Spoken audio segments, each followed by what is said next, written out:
بات چل رہی تھی 14ویں اور 15ویں صدی پر لکھی گئی تفاسیر پر، تو اس میں تیسرے نمبر پر تفسیر ہے الجواہر فی تفسیر القرآن الکریم، الجواہر فی تفسیر القرآن الکریم، شیخ طنطاوی جوہری رحمہ اللہ، متوفی 358 ہجری۔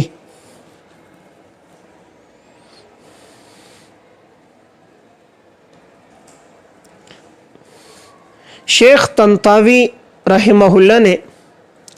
اس تفسیر میں تکوینیات پر زیادہ بحث کی ہے۔ اس میں ان کا اسلوب یہ رہا ہے، انہوں نے کائنات، نباتات، جمادات، زمین اور آسمان کی تخلیق، شمس و قمر کی تخلیق، شجر و حجر اور کائنات میں پھیلے ہوئے حسن و جمال کو بیان کیا ہے۔ انہوں نے اپنی تفسیر کا یہ موضوع رکھا کہ زیادہ تر تکوینیات کو ذکر کیا جائے۔ اللہ رب العزت نے کائنات کو جو حسن و جمال دیا ہے، ان آیات کی تشریح انہوں نے بڑی تفصیل سے کی ہے۔ جن آیات میں زمین اور آسمان کا، پہاڑوں کا، ستاروں کا، جانوروں کا، درختوں کا اور نباتات کا تذکرہ ہے، اور یہ کہا کرتے تھے کہ تکوینیات کے بارے میں 750 آیات ہیں، لیکن لوگ ان پہ غور و فکر نہیں کرتے، اور یہ کہتے تھے کہ فقہ سے متعلق تو 150 آیات ہیں، اس پر تفسیریں لکھی گئیں، لیکن تکوینیات سے متعلق 750 آیات ہیں اور اس طرف کسی نے توجہ نہیں کی۔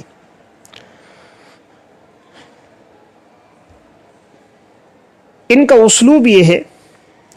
کہ یہ آیت نقل کرنے کے بعد پہلا عنوان ڈالتے ہیں التفسیر اللفظی۔ التفسیر اللفظی کے تحت آیات کی مختصر تشریح ذکر کرتے ہیں، اور پھر عنوان قائم کرتے ہیں ایضاح هذه الآیات۔ ایضاح هذه الآیات یعنی ان آیات کی وضاحت اور تشریح، لیکن اس کے تحت صرف تکوینی امور انہوں نے ذکر کیے ہیں، دیگر آیات کی فہم اور اس کی وضاحت نہیں کی۔ اس تفسیر کا چونکہ عنوان یہی رہا کہ تکوینیات کے علاوہ انہوں نے کسی بات کو عنوان نہیں بنایا، اس لیے اہل علم نے ان کے بارے میں ایک جملہ کہا کہ کل شیء فیہ الا التفسیر، کل شیء فیہ الا التفسیر، اس میں سب کچھ ہے لیکن قرآن کی تفسیر نہیں ہے۔ سعودی حکومت نے اس تفسیر پر پابندی بھی لگائی کہ اس میں قرآن کا حل نہیں ہے، اور سائنسی ایجادات اور سائنسی افکار اور ان مفکرین کے نظریات ذکر کیے گئے ہیں، اسی لیے انہوں نے سعودیہ میں اس کی طباعت پہ پابندی لگائی۔ اس تفسیر میں کوئی علمی، فنی اور تحقیقی بحث نہیں ہے، نہ ہی آیات کے لغوی معنی ذکر ہیں، نہ نحوی مباحث ہے، نہ فقہی مباحث ہے، نہ عقیدے سے متعلق تشریحات ہیں، نہ فقہا کے استنباطات ہیں، اور نہ آیت سے مستنبط مسائل اور فوائد ہیں، بلکہ انہوں نے مدار صرف تکوینیات ہی پہ رکھا۔ اس وجہ سے یہ تفسیر اہل علم کے درمیان معروف نہ ہوئی۔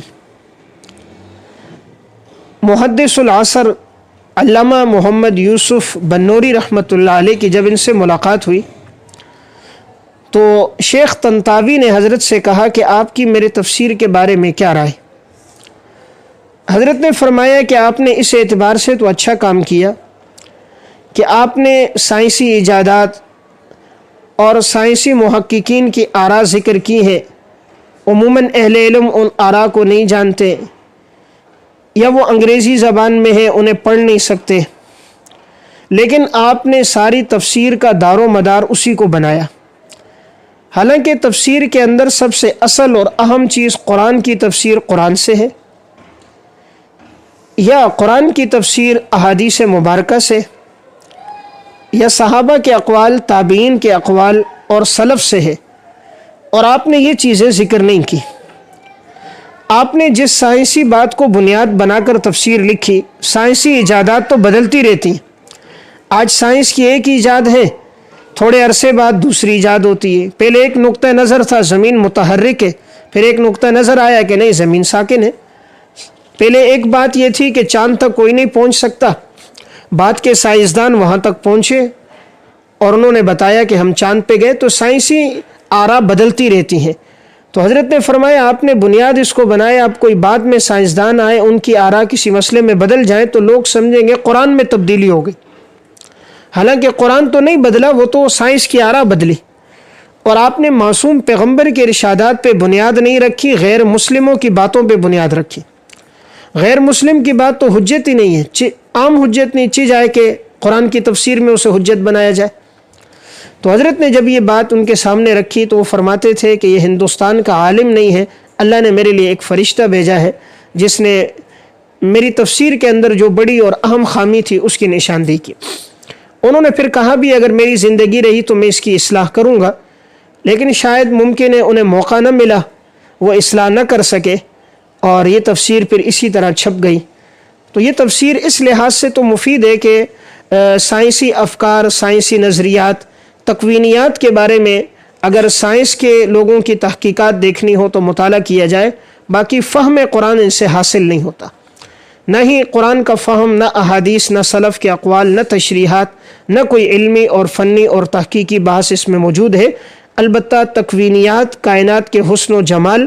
اور سائنسی آراء کسی نے دیکھنی ہو، اس کے لیے اس تفسیر کو اپنے مطالعے میں رکھیں۔